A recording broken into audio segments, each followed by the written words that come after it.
إن بطش ربك لشديد إنه هو يبدئ ويعيد وهو الغفور الودود. Assalamualaikum warahmatullahi wabarakatuh. Alhamdulillah nahmaduhu wa nasta'inuhu wa nastaghfiruh wa na'udzu billahi min shururi anfusina wa min sayyiati a'malina may yahdihillahu fala mudilla lahu wa may yudlilhu fala hadiya lahu.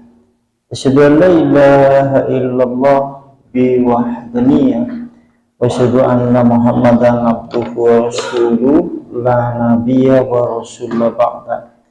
Faqad qala Allah ta'ala fil kitabihil karim ya ayyuhalladzina amanu taqullaha haqqa tuqatih wa la tamutunna illa wa antum muslimun. Ikhwan wa ikhwahillah, jamaah kaum muslimin wal muslimat, mukminin wal mukminat yang semoga senantiasa dirahmati oleh Allah Subhanahu wa taala. Kepada beliau ketua takmir, Bapak Imam, Bapak Kiai ataupun Ustadz ataupun Ustazah, dan wabil umum kepada seluruh hadirin ingkang sami rawuh utawi boten rawuh amargi halangan ingkang boten saged dipun tinggal. Mudah-mudahan kula lan panjenengan sedaya tansah pinaringan rahmat saking Allah dan juga hidayah taufik keistiqomahan untuk mengikuti risalah Islam di atas titian jalan yang lurus. Allahumma amin. Dan insya Allah pada kesempatan pagi hari ini kita akan membahas atau membicarakan sama-sama salah satu di judul bab kitab. Itu kitab yang ditulis oleh Imam Al-Qurtubi. Itu judul babnya adalah Babu fin nisyani ahlil mayyiti. Itu bab yang menjelaskan tentang lupanya orang yang hidup kepada orang-orang yang mati di antara kula panjenengan sedaya, dan juga angan-angan sekaligus lalai. Itu di bab itu kalau panjenengan ingin merujuk di kitab Imam Al-Qurtubinya. Mengawali pada pembicaraan di bab ini, Abu Hadbah Ibrahim bin Hadbah Ibrahim bin Hadbah berkata, Haddatsana telah menyebutkan kepada kami yaitu Anas bin Malik, berarti sahabat Nabi. Anas bin Malik qala berkata, Anas bin Malik qala berkata, Rasulullah sallallahu alaihi wasallam, Rasulullah bersabda. Berarti Rasulullah bersabda,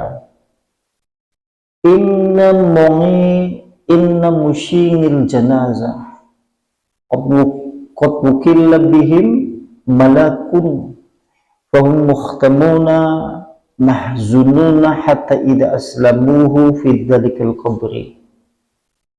Sesungguhnya tatkala manusia mengantar jenazah menuju ke pemakaman, kata Rasulullah, sesungguhnya tatkala pengantar jenazah mengantarkan orang yang mati dari kalangan keluarganya menuju ke kuburan, qad wukila, sungguh telah dipasrai tugas, sungguhnya ada malaikat yang bertugas untuk mereka. Jadi ada malaikat yang bertugas untuk kemudian mengawasi dan sekaligus mengiringi, yaitu orang-orang yang mengantarkan menuju ke pemakaman. Tatkala kemudian mereka fahum muhtamuna mahzununa, maka mereka orang-orang yang mengantarkan jenazah itu mula-mulanya duka cita, sedih. Sampai kalau suatu saat mengantarkan jenazah dari keluarga kita kan sedih, dan juga merasa terpukul atau merasa duka cita menyelimuti hampir segenap jiwa kulo panjenengan sedoyo tatkala kita semuanya mengantarkan jenazah dari kalangan keluarga yang meninggal. Maka setelah itu, hatta idza aslamu fi dzalikal qabri, maka tatkala kemudian para pentaziah, para pengantar jenazah itu menguburkan jenazahnya itu atau memasukkan orang yang mati itu ke kuburan atau ke liang lahat. Lantas kemudian warojamu rojimina. Lantas kemudian mereka pulang. Mereka pengantar jenazah itu pulang. Akhadha kaffa min turabin farama bihi wa huwa yaqul. Lantas malaikat yang bertugas mengiringi jenazah itu. Jazakallahu khairan. Mudah-mudahan Allah balas kesayangan. Sesungguhnya malaikat yang bertugas mengiringi para pentakziah atau orang-orang yang mengantarkan menuju ke kuburan.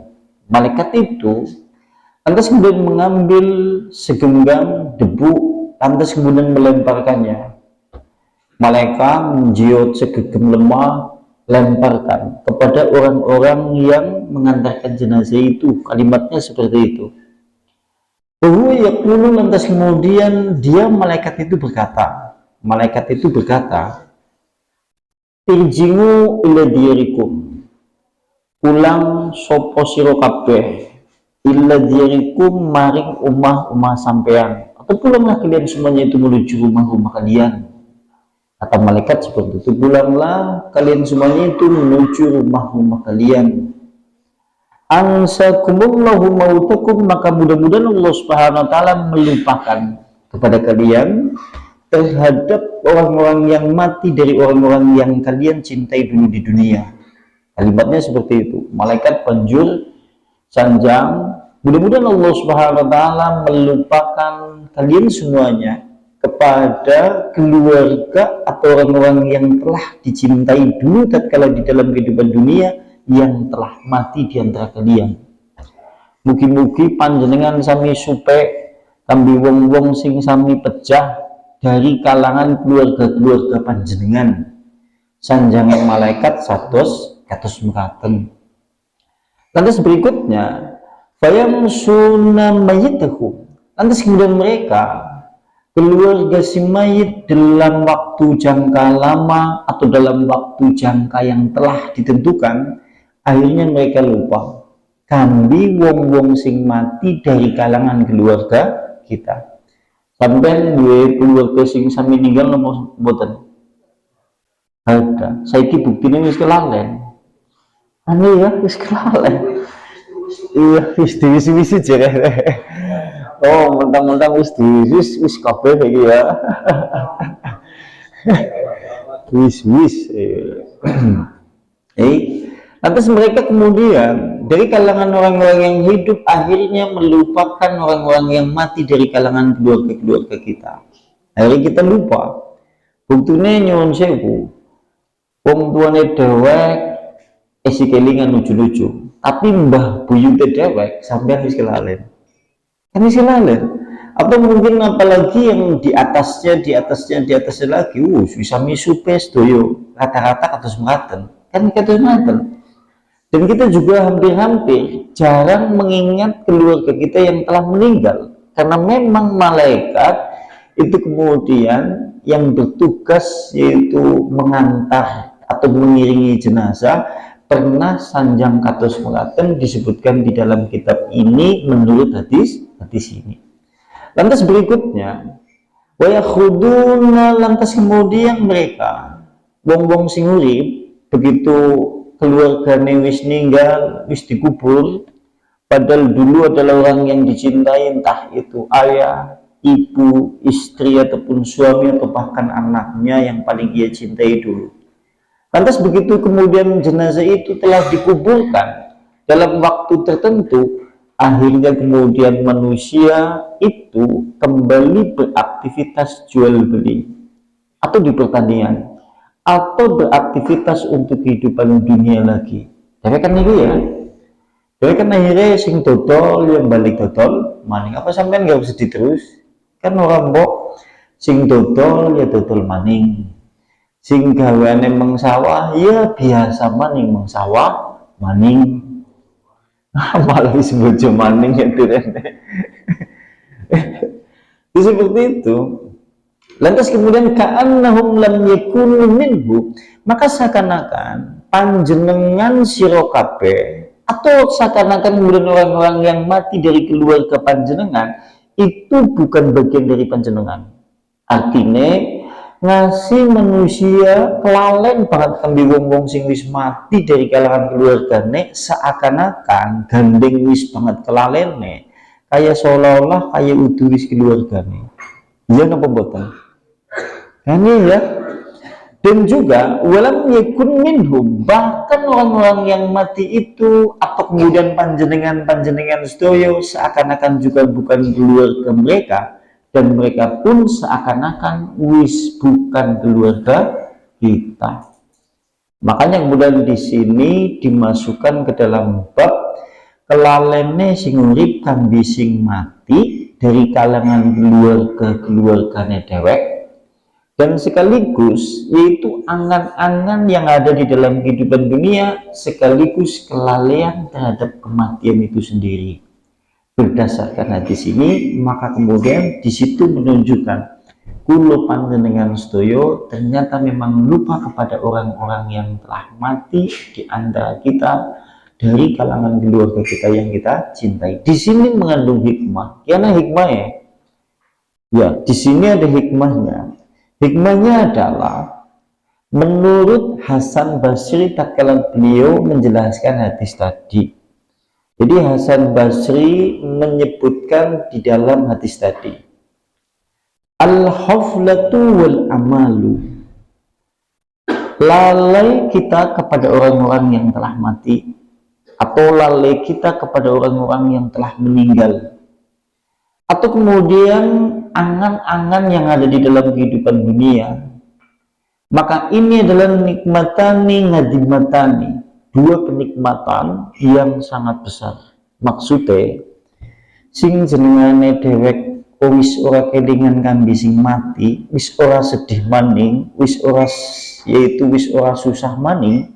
Ini adalah dua kenikmatan yang besar. Amargi kados mekaten, nek ngantos kula panjenengan sedaya sing ngeling sing wis mati dari kalangan keluargane dewek sing wis pecah, panjenengan angel ngone berlangsung kehidupan secara normal. Kan iya? Apa yang gane sampean gak nangis terus nang omah gitu senora. Seperti itu maksudnya. Ya, karena mulai seakan-akan oleh Allah dibuat kelalen. Kalimatnya seperti itu. Dan sekaligus kata kemudian Hasan Basri, walaula humma ma masal muslimuna fi tariq, kalau seandainya kemudian tidak lalai manusia, tidak ada angan-angan untuk dunia, maka manusia tidak bisa berjalan normal di dalam kehidupan yang ada di dalam kehidupan dunia. Iki hikmahnya diantaranya sampean-sampean kulo panjenengan sedaya gandeng supe maring sing wong-wong pecah, diantaranya men kulo panjenengan sedaya bisa urip normal seperti sedia kala. Sekalipun supe nang kene maksudnya itu supe kambi matinya, supaya kemudian kita tidak berlarut-larut di dalam kesedihan, lupa supaya kemudian kita tidak berlarut-larut di dalam air mata yang tumpah menangisi orang-orang yang telah mati dari kalangan orang-orang yang kita cintai, supaya kulo panjenengan sedaya hidup normal sebagaimana mestinya. Dan berikutnya, yuridu law kana min at-tayqid wal qasiril amali wal khawfil mauti bihaisu la yamduruna illa ma'ashihim. Dan manusia akhirnya bisa beraktivitas sebagaimana seperti biasa. Akhirnya manusia bisa beraktivitas seperti biasa. Waspada terhadap kematian, pendeknya manusia di dalam angan-angan, takutnya kepada kematian, maka inilah supaya manusia tidak lagi yaitu hidup dalam kesedihan yang berlarut-larut. Tujuannya seperti itu. Akan tetapi, wa may yakunu sababan, inilah menjadi sebab-sebab manusia hidup seperti sedia kala atau normal.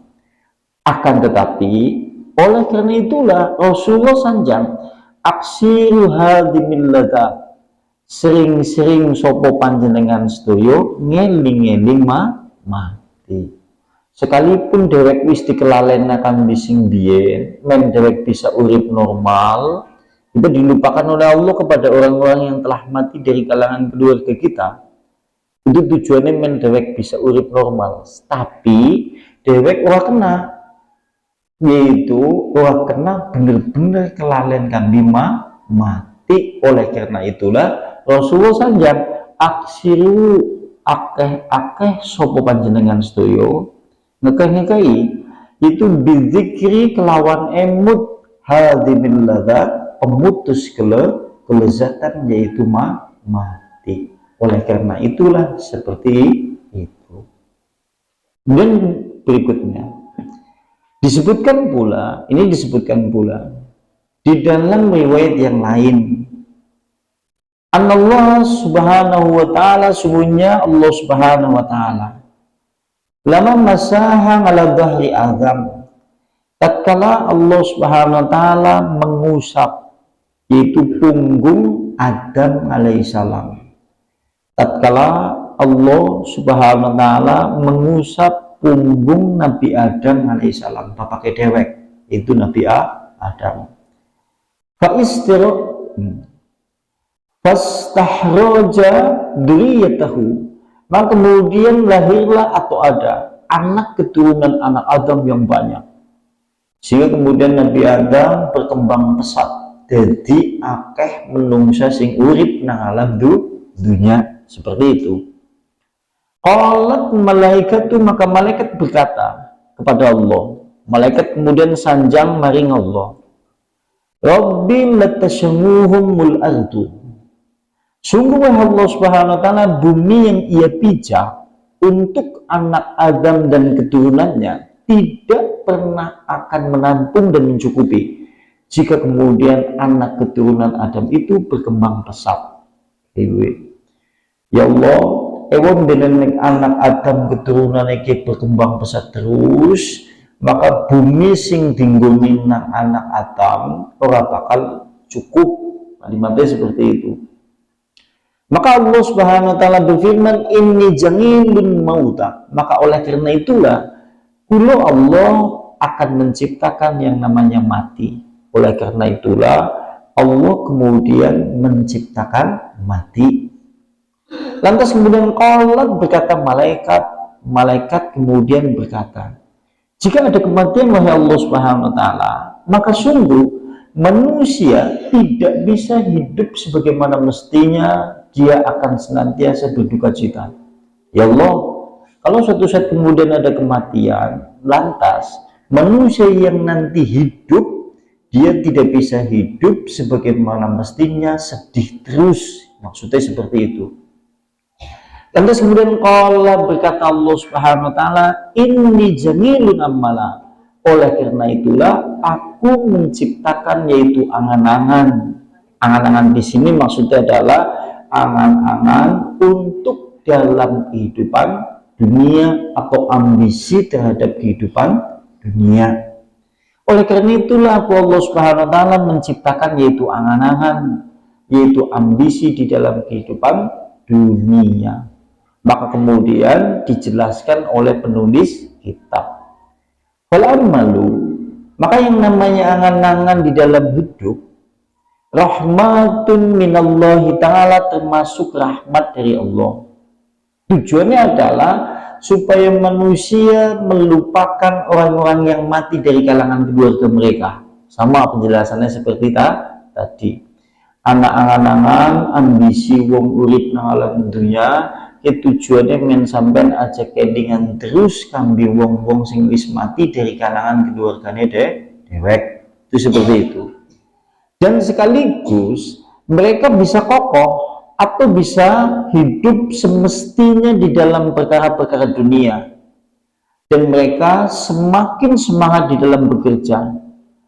Yang beribadah semangat pula di dalam ibadahnya. Yang akan menjadi angan-angan tercela, sing datosaken kula panjenengan sedaya angan-angan tercela, kenek ambisi terhadap kehidupan dunia, kelalen maring mati, kelalen maring kehidupan akhirat. Kising datekna angan-angan tercela. Berarti kalau kita singgung di dalam bab ini, maka Allah Subhanahu wa taala menciptakan kelalaian, menciptakan kemudian angan-angan ini memiliki satu tujuan supados kula panjenengan sedaya supaya maring wong-wong sing nan dhewek bendi demeni rikalane urip nang alam dunya saniki wis ketundut kondur maring ngarsanipun Allah. Tujuannya seperti itu. Dan berikutnya